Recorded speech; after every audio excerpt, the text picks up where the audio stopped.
You're watching World as One News with me, Jessica Taneja. But first, let's begin with the big international story of the day that we're tracking for you.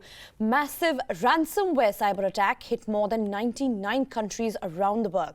According to reports, more than 45,000 attacks have been recorded in countries which include United Kingdom, Russia, Ukraine, China, Italy and Egypt, along with Taiwan. Earlier on Friday, hospitals across England, including the National Health Service, were forced to divert emergency cases, cancel appointments after being found infected with the ransomware software. And people in the affected areas were being advised to seek medical care only in emergencies. Now, more than 28 NHS organizations have been affected by these cyber attacks. The ransomware demands users to pay $300 worth of the cryptocurrency Bitcoin to retrieve their files. Meanwhile, telecommunications giant Telefonica were among the prominent targets of ransomware cyber attacks in Spain. And many organizations in the country have been put on high alert after this incident. And British Prime Minister Theresa May said that the ransomware cyber attack was part of a wider international attack.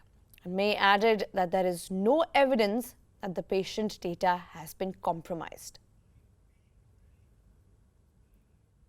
Well, we're aware that a number of NHS organisations have reported that they have suffered from a ransomware attack. This was not targeted at the NHS. It's an international attack and a number of countries and organisations have been affected. The National Cyber Security Centre is working closely with NHS Digital to ensure that they support the organisations concerned and that they protect patient safety. And we're not aware of any evidence that patient data has been compromised. And meanwhile, Britain's main opposition Labour Party on Friday called on the government to explain the massive cyber attacks. Party leaders have urged the government to reinforce the need for cybersecurity in the country. And according to sources from Russian Interior Ministry, more than 1,000 computers in the ministry have been affected by the attack. And on Friday, US firm FedEx announced that its operations in the United States were also affected. Now, here is a quick reminder. Prominent information technology companies like Wipro and Infosys have faced similar threats from unknown agency. Last week, Wipro received an anonymous email demanding $77 million worth currency with bitcoins as ransom by May 25th.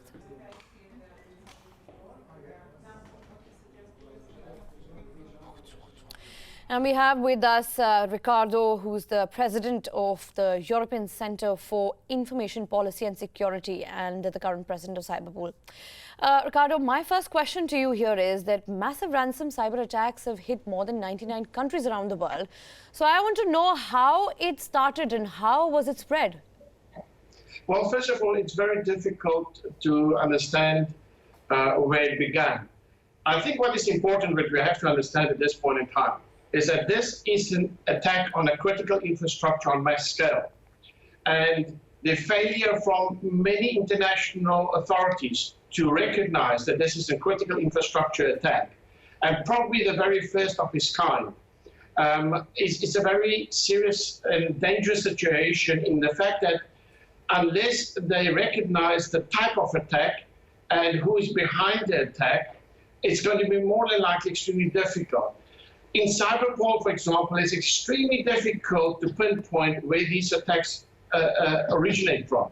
But most important is that they are there, and we have witnessed the first, which can lead to much more complications in the future. Right, Ricardo. And so far, do we know any more details, like who was behind the attacks or what was the reason for this massive attack? Well, like I've just explained, and we believe that the reason for this potential cyber attack is to recognize the critical infrastructure footprint, the vulnerability.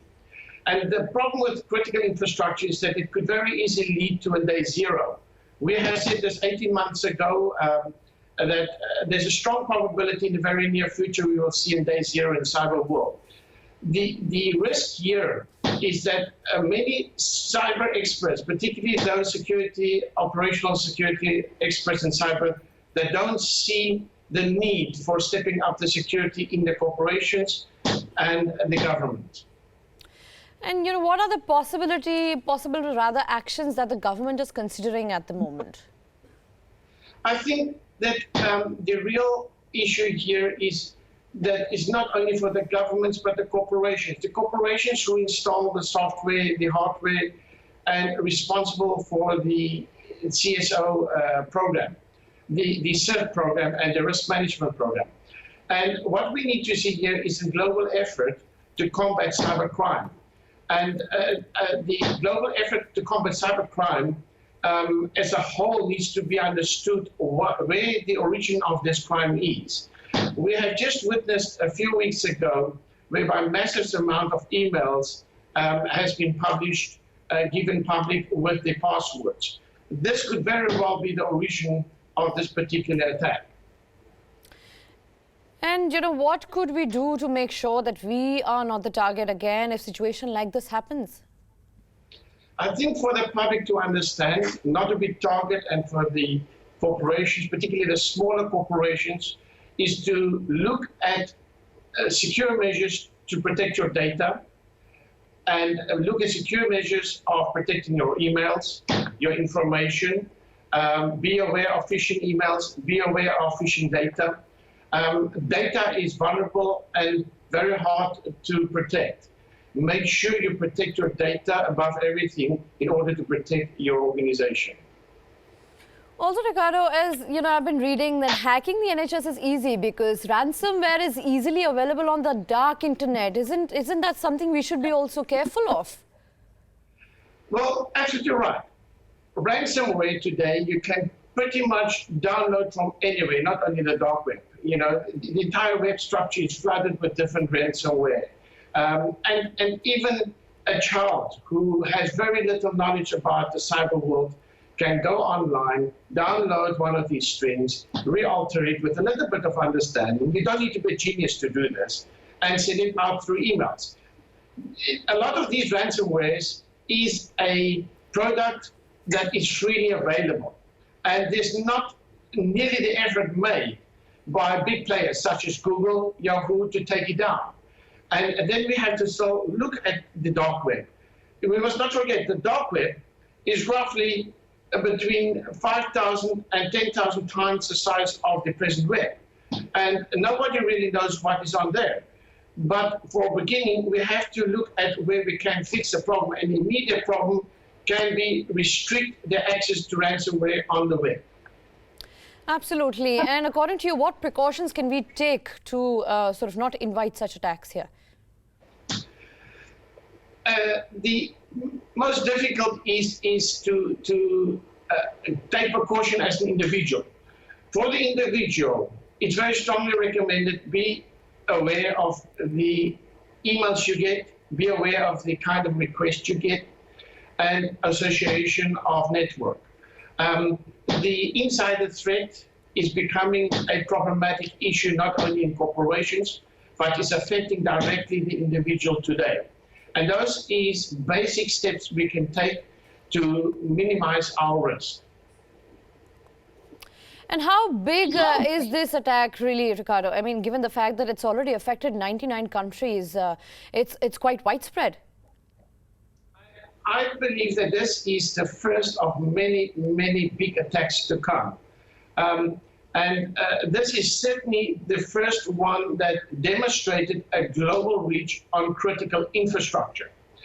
Critical infrastructure is key to any government. If cyber hackers can reach global critical infrastructure, then certainly the next step would be a major takedown. And that is the risk of a day zero in the future. Can we prevent it? I doubt very strongly if it can be prevented.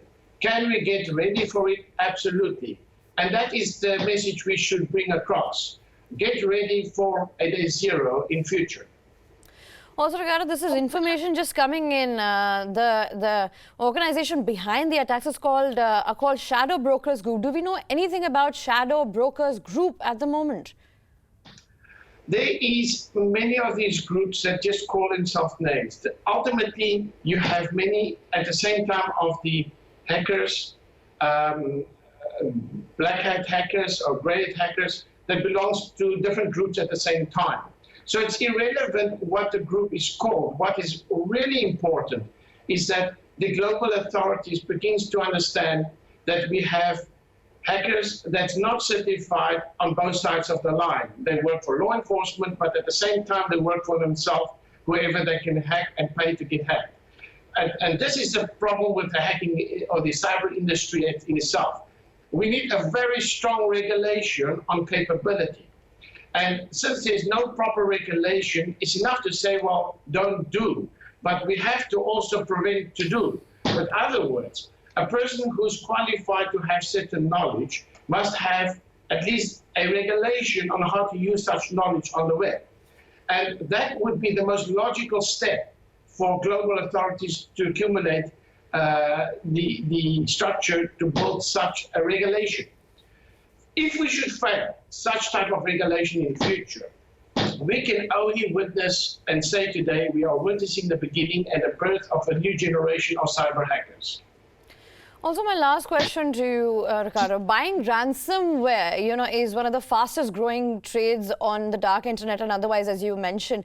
A network of hidden websites which are difficult to, censor and accessed by anonymous and other web users. How can one actually prevent that? What does the world need to do for this? Well, there's many steps I believe that can be taken. One of them is simply to regulate Bitcoin. That is a major problem. I think there's a strong need for regulating any currency that's virtual on the web to be used in crime.